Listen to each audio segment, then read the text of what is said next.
Greetings, friends and future friends. Today's video is on the Korg Pa5x. Now, in the last few videos, I showed you how to create a sample, convert that to a multiple sample, and then create a sound from that multiple sample. And then once you created the sound, you could bring it into your pad. Whether you're using the 4 buttons on the deck of the keyboard or in the matrix, you could create a pad. Now, in that process of creating a pad, you'll notice we had the drum and the accompaniment. And there was another option called guitar. And that's what I want to talk to you today about. The virtual guitar inside the Korg Pa5x. How to create a pad using the guitar function. And I'm going to throw in a guitar lesson too. So let's go in the studio and see how that stuff works. Okay, before we fire up the keyboard, I want to give you a quick guitar lesson. Nothing fancy, but what I want to do is show you the basics on playing guitar. That way, when you hit these pads and you create these pads, they sound like a guitar player and not a keyboard player playing guitar sounds. Okay, let's get down to the basics on the guitar. We have 6 strings. Now I'm showing you the right hand because I think that's the most important part of playing guitar. And I'm not going to show you my left hand because in the Korg Pa5x, you'll have a guitar neck, a simulated guitar neck, and you'll see the chord. But when you're playing these keys to get a strum or a picking action going on, you're not going to be able to see that. So basically, a guitar has 6 strings. The E6 and the E1. And if we go for a 6-string strum, it would be all 6 strings. Now in the Korg, it's going to allow us to adjust that. So if we play 5 strings, then we're going to be starting on the A. And if we're going to do a 4-string strum, you would start on a D, and so on. And that's a complete strum. Now, there are different types of strums. This would be a full strum. Then there's a quick strum. Then there's a strum with a mute, which means I'm going to strum the guitar and then take the palm of my hand and mute the strings. So that's an important thing to have if you want that rhythm to maintain, if you're doing something quick. So when you want to do something quick, you would do a strum and a mute. Another thing is the upstroke, which it does have a different sound than going down. And that's called the upstroke. Now the Korg also gives you an option of doing a down and up, which it does a full downstroke, all 6 strings, and then it comes up with the 4 notes.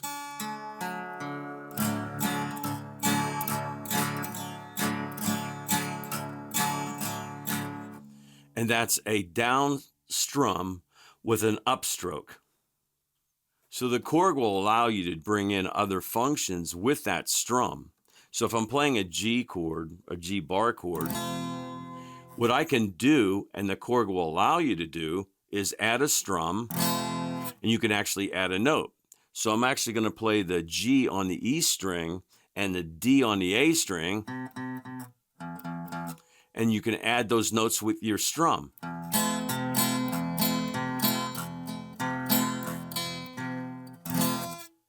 And that adds a little variation to your pad. Another thing the Korg Pa5x will allow you to do when creating a pad is to create an arpeggio. So I'm now playing the G major chord, and an arpeggio is basically playing the notes of that chord.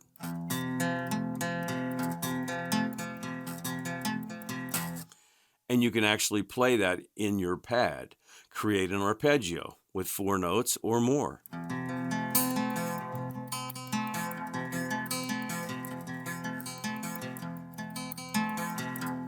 Okay, there's another thing I want to show you before we get into the menu and we get involved in creating a pad. And a little side note, this guitar option is basically the same guitar option you use when you're creating a guitar track in your style. So what happens is when you're in this guitar option is the keyboard is broken down into 4 sections. And I'm going to go through these sections. The first is the green section, and that is strumming. So basically all the strumming takes place in those lower keys. The second section is the blue section, which is single strings, arpeggios, and power chords. Now, a power chord basically is the root of the note, the fifth, and an octave. So you're playing a triad, a power triad. And that's all in that blue area. Then in the red area, you have free melodies and chords. And this basically, in this red area, is the area that you can actually play like a regular keyboard type notes. They're just all notes. There's no actual strumming or anything else. And then in the yellow section far up on the keyboard is the RX noises. So all the noises like a thump or a string noise or anything you want to add to that guitar track to make it sound real. Okay, you saw on the chart how the keyboard's broken down into different sections. But I want to just give you an example because when we zoom into the screen, you're not going to be able to see the keys. I like to zoom into that screen because there's a lot of stuff I want you to see, and I want it big so if you're watching it on your phone, you can see it. But just give you an example, if we play this A2, we're actually strumming a C major chord. And if we play the F2, which is a little slower, and here's a mute, and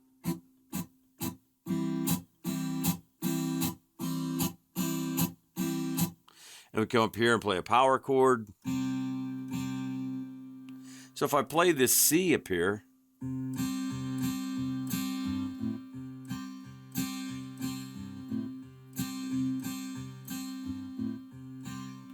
we can create a rhythm.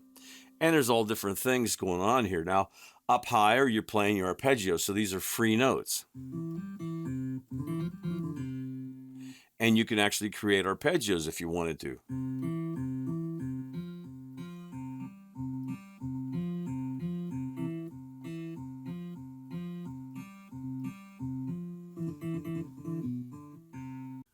And let's not forget the other end of the keyboard. You got to have all those guitar sounds in there to make that guitar track sound real.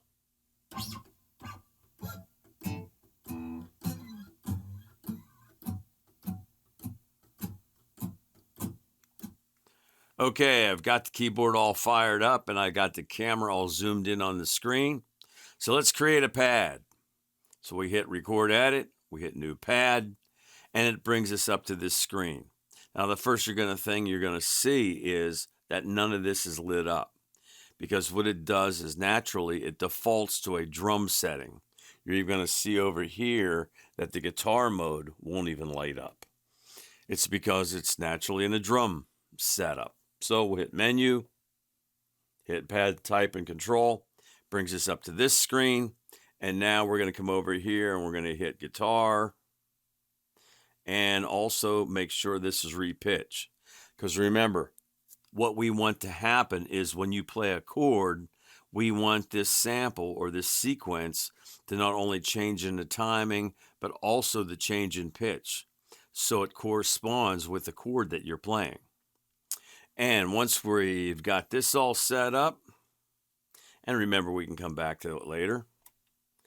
Now we can exit out of this. And we can start recording our new track. So the first thing we're going to do is go down here to hit sounds, go over here to hit this up, go back to guitar, and we're going to use the Steel Guitar 1 DNC. It's got that sound in it that really sounds good on a guitar. The way that's sampled, it'll change with volume. Really great sound. Exit out of that. Now we've got our guitar sound. And let's go to guitar mode. So, before we record, let's set everything up. Let's go to a 4 major setup, and we're in C major. Now, if I go down here and I hit a strum,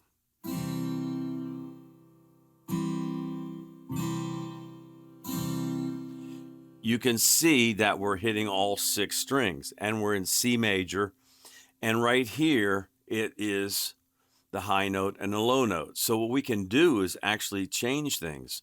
So we can make this a 5-string strum or a 4-string. And you can see right here, now there's only 4 strings lit up. We can also, go back to 6, make this 2.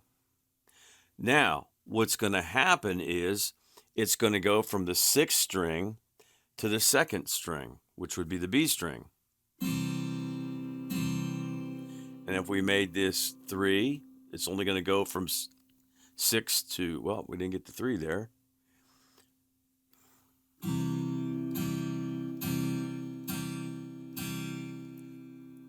So right away, the first thing you can do to create this guitar sound is right in here.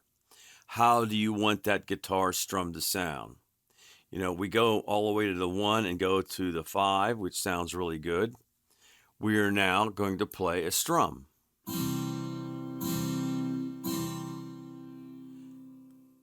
Okay, the next thing I want to show you is how you can change the sound of that chord just by moving it up and down the fretboard. Now with a keyboard, when you're playing a C major, a 1-3-5, you're going to play that 1-3-5 up and down the keyboard, but it's always going to be an octave higher or octave lower, but it's always going to be the 1-3-5. But when you change notes and change chords on the guitar, the way the notes are being played can change, which can change the sound of that chord. So let me show you what I mean. So I'm playing that G2, and you can see that the capo is set at 0, which means that there's no capo, and it's actually playing the open note. And let's go to 5, just to give this a better sound. Playing the G2 again. So what we're going to do is we're going to change the capo to position 5.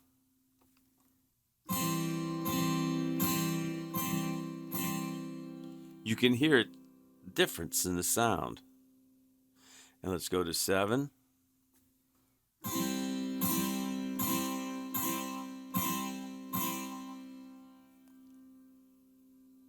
And let's go to the 12th.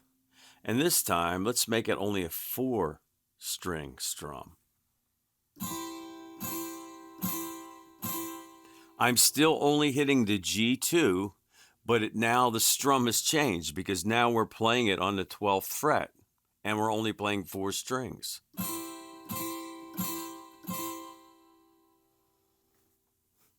Okay, so let's go back to 5, bring this back to 0. So right there you can see that even the C major chord can be changed to sound differently when you just move it up and down the neck of the guitar. Okay, let's try and create a little rhythm track here. Now what I'm going to do is I'm going to be playing the C4, an A3, and a G3. So I'll play the G3, the A3, and a C4. And then what we're going to do is come down here to a G sharp 2, kind of like a power chord. So we'll get a,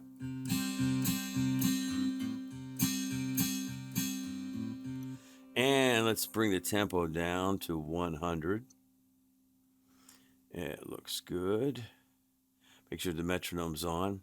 Then we'll bring the quantization down to 1/16. It'll quantize that. So then we go back to the main. We hit record, and let's see if we can do it.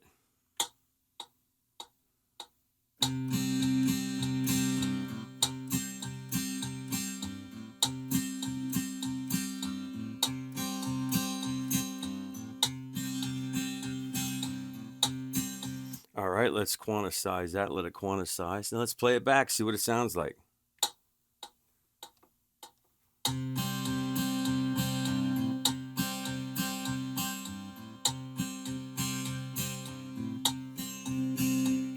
Sounds good. Let's hit the menu, go over to Event Edit, and see what we have. Everything's looking good.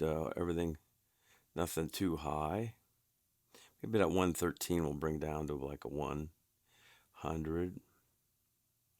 And going down, everything's looking good. Okay, exit out of that. And now all we have to do is save it as save pad. And we'll title this, get rid of all that. We'll call it C Country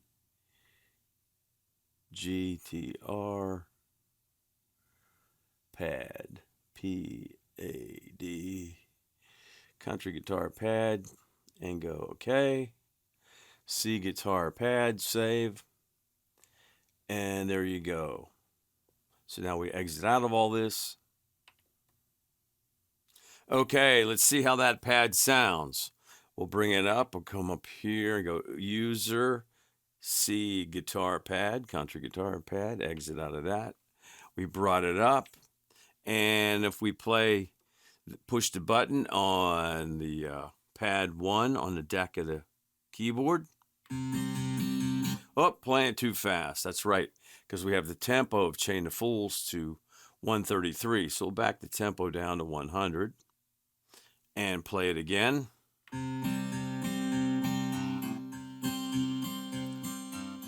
Sounds really good. Now what I'm going to do is that's playing a C. Now let's play a G and see what it sounds like.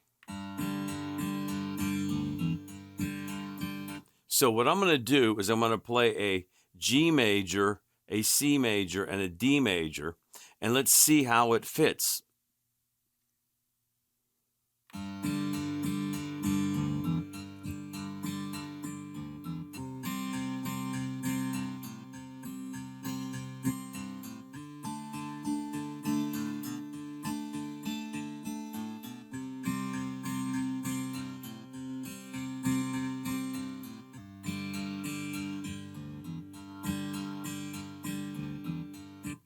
Sounds really good. Now, because when we went in there, and if we go into record edit and say edit that pad, guitar pad, you can see because we created guitar and we did repitch, now that whole pad will change, not only keep up with the tempo of the style, but it will also change with pitch. So when we change a chord structure and the style, that pad is going to change also. Okay, let's create a guitar arpeggio. Record edit, new pad. Then we go to menu, pad type. We're going to go to guitar. Then we're going to go to repitch. That looks good. And we'll exit out of that, come back into the main screen. And then we'll change our tempo to 75. Bring this down to 75. Make 4 measures. And now, in this instance, we're not going to worry too much about the guitar mode. I put the guitar mode on there because I wanted to bring up the guitar sounds. But when we're playing an arpeggio, we're actually going to be playing individual notes. So the strumming patterns that the Pa5x has won't be really used. So we don't really have to worry about that. We can actually go into the regular way of creating a pad. Go over here, go up to guitar, hit our steel guitar 1, exit. Okay, so now we're ready to play this arpeggio. And if we play the little bit of it right here without recording.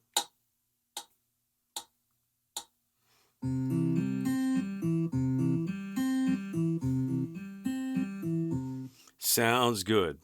Okay, so now let's put the metronome on. And now I think we're ready to record. Let's see what we have here. We're going to put the record button on. And let's give it a shot.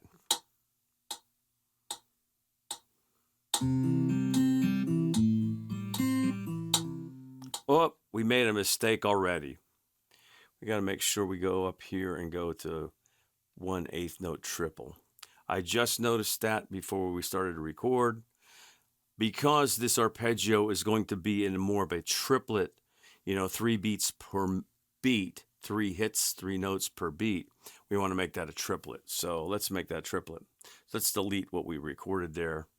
And let's try it again.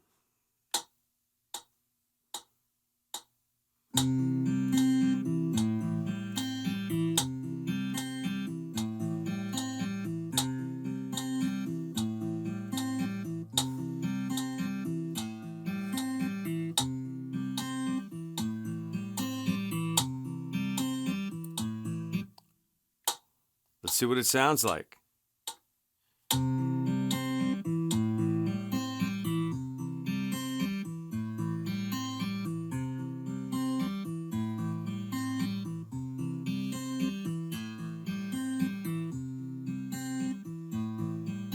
Doesn't sound too bad at all.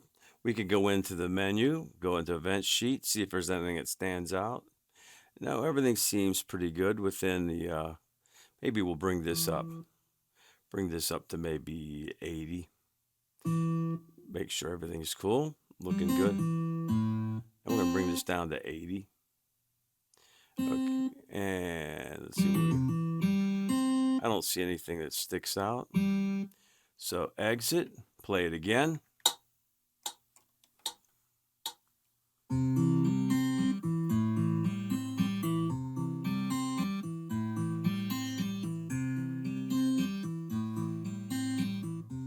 Sounds like a winner. So what we're going to do is go over here, save pad, and we're going to go GTR A arpeggio pad. Go OK. Save it. And there we go. We can exit out of all this. Okay, we created a guitar arpeggio pad. Let's see what it sounds like. So we hit pad 1, hit user, guitar art pad, hit escape, exit. And if we play this pad right here, it should play that pad. Let's make sure our tempo is at 75 because that's what we recorded at. And we want to make sure it sounds similar to the way we recorded it. And let's play. We'll push the button on the pads right here.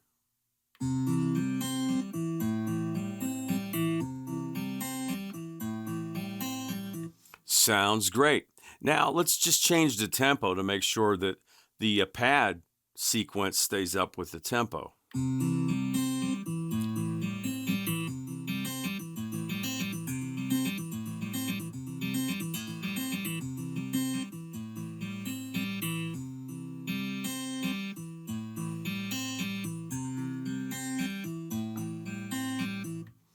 Awesome. Sounds great. Now, one more thing I want to show you. Now, we're playing a C major, so I'm playing the C, E, and G. But when I play the C minor, which would be the C, E flat, and G, listen to how it changes the arpeggio. So here is C major, and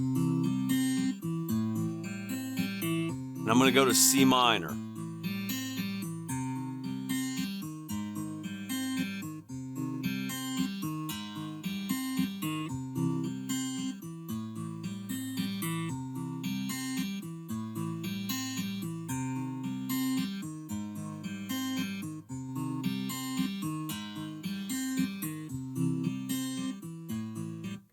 So when we made that selection, repitch, not only will this arpeggio or this sequence in this pad stay in correspondence with the tempo of your style, it'll also change with the pitch.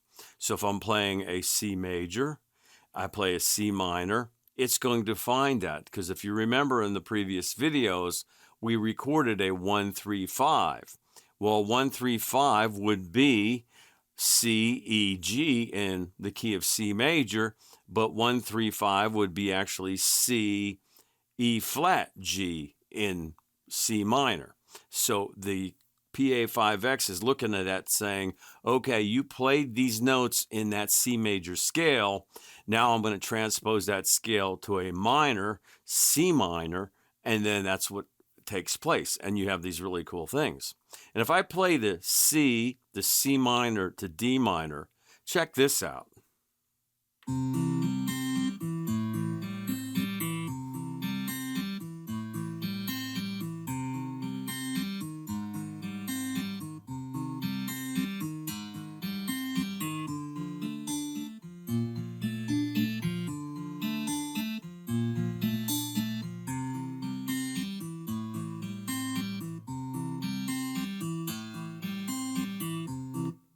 And that's how you create a guitar arpeggio using the pad editor. So I hope this video helped you to understand how to use the guitar function in the pad editor. And remember, that guitar function works the same way when you're creating a guitar track in your style. Same process. Pretty helpful information to have. Also, if you haven't subscribed to the channel, please subscribe. You'll help us grow the channel. That way we can bring you more cool stuff. So take care, my friends, and thanks for watching.